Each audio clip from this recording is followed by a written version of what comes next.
ಏನು ನಡೀತಾ ಇದೆ ಇವತ್ತು ಮೈ ಶುಗರ್ ಕಾರ್ಖಾನೆಯಲ್ಲಿ? ಯಾಕೆ ಹೋರಾಟ ಸಮಿತಿ ಬೀದಿಗೆ ಬಂದಿದೆ? ನೀವೇ ಅಧ್ಯಕ್ಷರಾಗಿ ಕೆಲವೊಂದು ಕಾರ್ಯನಿರ್ವಹಿಸ್ತಾ ಇರುವಂಥ ಒಂದು ಸಂಸ್ಥೆ, ನಾಲ್ವಡಿ ಕೃಷ್ಣರಾಜ ಒಡೆಯರ್ ಕಟ್ಟಿದಂಥ ಒಂದು ಕನಸಿನ ಕೂಸು ಇವತ್ತು ಯಾವ ಮಟ್ಟಕ್ಕೆ ಹೋಗಿದೆ? ಯಾಕೆ ಜನ ಅದರ ವಿರುದ್ಧ ಬೀದಿಗೆ ಬರ್ತಾ ಇದ್ದಾರೆ? ಉತ್ತರ ಕೊಡಬೇಕಲ್ವಾ ಗಂಗಾಧರ್ ಅವರು? ಮತ್ತೆ ರಮೇಶ್ ಅವರು ಹಿನ್ನೆಲೆ ಕೇಳ್ತಾರೆ. ಇದೇ ಆನೆಕೆರೆಯಲ್ಲಿ ಬೀದಿಯಲ್ಲಿ ಹುಟ್ಟಿ, ಇದೇ ಬನ್ನೂರು ರೋಡಲ್ಲಿ ಸ್ಕೂಲಲ್ಲಿ ಓದಿ, ಗೀತಾ ಕಾನ್ವೆಂಟಲ್ಲಿ ಓದಿ, PUC ಇಲ್ಲೇ ಓದಿ, PS ಕಾಲೇಜಲ್ಲಿ ಇಂಜಿನಿಯರಿಂಗ್ ಮಾಡಿ 32 ವರ್ಷದ ಸತತವಾಗಿ ಒಂದು ಪಕ್ಷದಲ್ಲಿ ವಿವಿಧ ಹುದ್ದೆಗಳನ್ನು ಅನುಭವಿಸಿ ಒಂದು ಪಕ್ಷದ ನಿಷ್ಠೆಯನ್ನು ಉಳಿಸ್ಕೊಂಡು ಬಂದಿದ್ದಾರೆ. ಈಗ ಆಯಿತು, ಅವರು ಚುನಾವಣೆ ನಿಲ್ಲಕ್ಕೆ ಹೋಗಲಿಲ್ಲ. ಪ್ರತಿಯೊಬ್ಬ ಮನುಷ್ಯನಿಗೂ ಚುನಾವಣೆ ನಿಲ್ಲೋದು, ಚುನಾವಣೇತರ ರಾಜಕೀಯ ಮಾಡೋದು ಅವನ ವೈಯಕ್ತಿಕ ವಿಚಾರ. ನಾನು ಹೇಳಲಿಕ್ಕೆ ಬಯಸ್ತೇನೆ, ಅವನ ವೈಯಕ್ತಿಕ ವಿಚಾರ. ಈಗ ಸನ್ಮಾನ್ಯ ಡಿ ರಮೇಶ್ ಅವರು ಸಹ ಯಾವುದಾದ್ರೂ ಒಂದು ಗಂಜಿ ಕೇಂದ್ರದೆಲ್ಲಾದರೂ ಬಲವಂತವಾಗಿ ಅಧಿಕಾರಕ್ಕೆ ತಗೊಂಡು ಕಬ್ಬಣನೋ ಮರನೋ ಮಾರ್ಕೊಂಡಿದ್ರೆ ನಾನು ನಿಂತ್ಕೊತೀನಿ ಊರಿಗೆ ಮೊದಲಾಗ ಎಲೆಕ್ಷನ್ಗೆ ಅಂತ ಬರೋರೇನೋ. ಬಟ್ ಅವ್ರು ಆ ಕೆಲಸ ಮಾಡಲಿಲ್ಲ.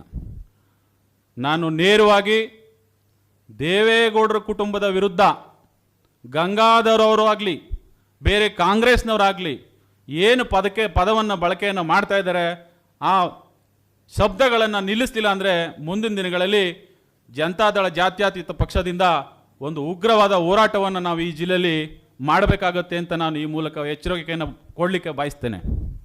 ಅದೇ ರೀತಿ ಸುರೇಶ್ ಗೌಡರು ಮೊನ್ನೆ ಪತ್ರಿಕಾಗೋಷ್ಠಿಯಲ್ಲಿ ತಮ್ಮ ಮುಂದೆನೇ ಮಾತಾಡಿದ್ರು. ಹಳ್ಳಿ ಭಾಷೆ, ಆಡು ಭಾಷೆ, ನೀವು ಇದೇ ರೀತಿ ನಾಲ್ಗೆಯನ್ನು ಅರಿಬಿಟ್ಟಿದ್ದೆ ಆದರೆ ನಾವು ಎಲ್ಲೆಲ್ಲಿ ನಾಲ್ಗೆಗೆ ಬ್ರೇಕ್ ಹಾಕಬೇಕು ಆ ರೀತಿ ನಾವು ಹಾಕ್ತೀವಿ ಅನ್ನೋ ಒಂದು ಪದವನ್ನು ಬಳಸಿದ್ರು. ಕೆಲವರು ವಿಶಿಷ್ಟವಾದ ಪದಗಳನ್ನು ಬಳಸ್ತಾರೆ. ಅವನು ಭಾಳ ಆಡ್ತಾವನೆ, ಅವ್ನು ಮಠ ಹಾಕ್ಬಿಡ್ಬೇಕು ಅಂತಾರೆ. ಮಠ ಹಾಕ್ಬಿಡ್ಬೇಕು ಅಂತಂದರೆ ಯಾವುದೋ ಒಂದು ಮೂಲೆಯಲ್ಲಿ ಅವನಿಗೆ ಹಿನ್ನಡೆ ಆಗುವಂಗೆ ಮಾಡಬೇಕು. ಅದು ರಾಜಕೀಯ ಪದಗಳು. ಇಲ್ಲ, ನಾನು ಮುಂದಿನ ಚುನಾವಣೆಯಲ್ಲಿ ನಿನ್ನನ್ನು ಸೋಲಿಸ್ತೀನಿ ಅಂತ ನೇರವಾಗಿ ಸವಾಲು ಹಾಕಿದ ರೀತಿಯಲ್ಲಿ ಅವರು ಆ ಪದವನ್ನು ಬಳಸಿದ್ದಾರೆ. ಅದೇ ವಿಷಯನ ತಗೊಂಡು ಪೊಲೀಸ್ ವರಿಷ್ಠಾಧಿಕಾರಿಗಳಿಗೆ ದೂರನ್ನು ಕೊಡ್ತೀನಿ, ಇನ್ನೊಂದು ಮಾಡ್ತೀನಿ. ಅವರು ಬಳಸಿರುವಂಥ ಪದಗಳು ಭಾಳ ಅಕ್ಷಮ್ಯವಾದ ಅಪರಾಧವಂತ ಸೃಷ್ಟಿಸುವಂಥ ಕೆಲವು ಪದಗಳನ್ನು ಗಂಗಾಧರ್ ಅವರು ಬಳಸಿದ್ದಾರೆ.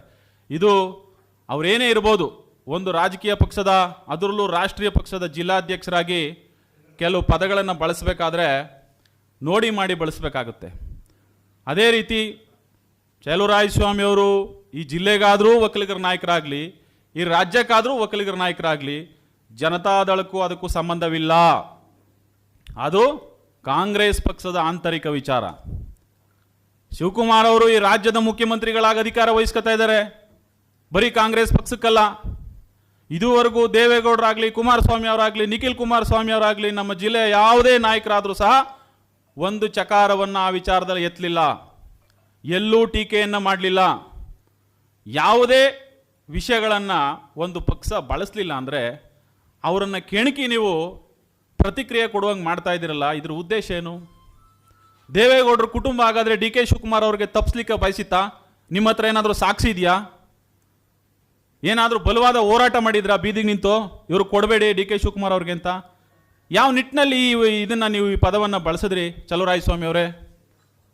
ನಿಮ್ಮ ರಾಜಕೀಯ ನೈತಿಕತೆಯನ್ನು ಇದು ಪ್ರಶ್ನೆ ಮಾಡ್ಕೊಳ್ಳಲ್ವಾ? ನಿಮ್ಮ ಆತ್ಮವನ್ನು ನೀವು ಕೇಳ್ಕೊಳ್ಳಿಲ್ವ ಒಂದು ದಿನ? ಒಬ್ಬ ಯುವಕನಾಗಿ ನಾನು ಹೇಳ್ತೀನಿ, ನಾನು ಈ ಸ್ಥಾನಕ್ಕೆ ಬಂದು ಕೂತಿದ್ದೀನಿ ಅಂದರೆ ಒಂದು ಪಕ್ಷ, ಆ ಪಕ್ಷದ ಮುಖಂಡರು ನನಗೆ ದಾರ ಎರೆದಿರುವಂಥ ಕೆಲವು ಗುಣಗಳು, ಅದನ್ನು ನಾನು ಬೆಳೆಸ್ಕೊಂಡು ಈ ಸ್ಥಾನದಲ್ಲಿ ಬಂದು ಕೂತಿದ್ದೀನಿ ಅಂದರೆ ಈ ಸ್ಥಾನಕ್ಕೆ ಬಂದ ಮೇಲೆ ನನ್ನನ್ನು ಕರೆಯೋರು 100 ಜನ ಬರ್ತಾರೆ. ಬಟ್ ಏನೇ ಆದರೂ ಎತ್ತ ತಾಯಿಗೆ ಮೋಸ ಮಾಡಬಾರ್ದು. ಪಕ್ಷ ಎತ್ತ ತಾಯಿ ಇದ್ದಂಗೆ. ಇದಕ್ಕೆ ನಾವು ಎಲ್ಲಿವರೆಗೆ ಗೌರವ ಕೊಡ್ತೀವೋ, ರಾಜಕೀಯ ವಿದ್ಯಮಾನಗಳು ಈ ರಾಜ್ಯದಲ್ಲಿ ಸಾಕಷ್ಟು ಘಟಿಸಿದೆ. ಏನು ಬೇಕಾದರೂ ಆಗ್ಬೋದು, ಯಾರು ಯಾವ ಪಾರ್ಟಿಗೆ ಸೇರಬೇಕಾದ್ರೂ ಸೇರ್ಬೋದು, ಅದು ಅವರವರ ವೈಯಕ್ತಿಕ ವಿಚಾರ. ಹಾಗಾದರೆ ಇನ್ನೂ ಹಲವಾರು ಪ್ರಶ್ನೆಗಳು ಹುಟ್ಟುತ್ತದೆ ಈ ರಾಜ್ಯದಲ್ಲಿ. JDSನ ತೀರಿಸಲೇಬೇಕು ಅಂತ ಇಷ್ಟೊಂದೆಲ್ಲ ಪ್ರಯೋಗ ನೀವು ಮಾಡ್ತಾ ಇದ್ದೀರಾ ಪದಗಳನ್ನ. ಈ ರಾಜ್ಯವನ್ನು 1999ನೇ ಇಸ್ವಿಯಲ್ಲಿ SM ಕೃಷ್ಣ ಸಾಹೇಬರು ಆಳಿದ್ರು. ಆಗಲೂ ಇದೇ ಪ್ರಯತ್ನ ನಡೀತು. ಸಫಲ ಆಯ್ತಾ? JDS ಹೊಟ್ಟೋಯ್ತಾ? ಹೋಗಲಿಲ್ಲ. ಮುಂದೆ ಆದರೂ ನಿಮ್ಮ ನಾಲ್ಗೆಗಳಿಗೆ ಕಡಿವಾಣ ಹಾಕೊಳ್ಳಿ. ನೀವು ಬಳಸೋವಂಥ ಪದಗಳು ರಾಜಕೀಯವಾಗಿ ಸೈದ್ಧಾಂತಿಕವಾಗಿ ನಿಮ್ಮ ನಾಲ್ಗೆ ಅಚ್ಚುಕಟ್ಟಾಗಿ ಬಳಸಿ. ಕೊಳಕು ನಾಲ್ಗೆ ಯಾರ್ದು ಆಗಬಾರ್ದು. ನಾನಿಲ್ಲಿ ಕೂತಿದ್ದೀನಿ, ನಾಳೆ ನನ್ನನ್ನು ಪ್ರಶ್ನೆ ಮಾಡ್ಬೋದು. ನಾನು ಬಳಸುವಂಥ ಪದ, ನಾನು ಉಪಯೋಗಿಸುವಂಥ ವಾಕ್ಯ ನಮಗೆ ಮುಳುವಾಗಬಾರ್ದು. ರಾಜಕಾರಣ ಬೇರೆ, ಹೋರಾಟ ಬೇರೆ, ಈ ಪಕ್ಷ ಬೇರೆ, ಆ ಪಕ್ಷ ಬೇರೆ. ಎಲ್ರಿಗೂ ಒಂದು ಮಾನವೀಯತೆ ಅನ್ನೋದೊಂದು ಇರಬೇಕು, ಆತ್ಮಗೌರವ ಅನ್ನೋದು ಇರಬೇಕು. ಈ ನಿಟ್ಟಿನಲ್ಲಿ ಮುಂದಿನ ದಿನಗಳಲ್ಲಿ ಕಾಂಗ್ರೆಸ್ ಪಕ್ಷ ಆಗ್ಬೋದು, ಕಾಂಗ್ರೆಸ್ನ ಮುಖಂಡರುಗಳಾಗ್ಬೋದು, ಈ ನಿಟ್ಟಿನಲ್ಲಿ ತಿದ್ದುಕೊಂಡು ನಡೆದ್ರೆ ಅವ್ರಿಗೂ ಗೌರವ. ಈ ಜಿಲ್ಲೆಯಲ್ಲಿ ವಿರೋಧ ಪಕ್ಷದಲ್ಲಿ ಕೆಲಸ ಮಾಡ್ತಾ ಇರುವಂಥ ನಮಗೂ ಗೌರವ.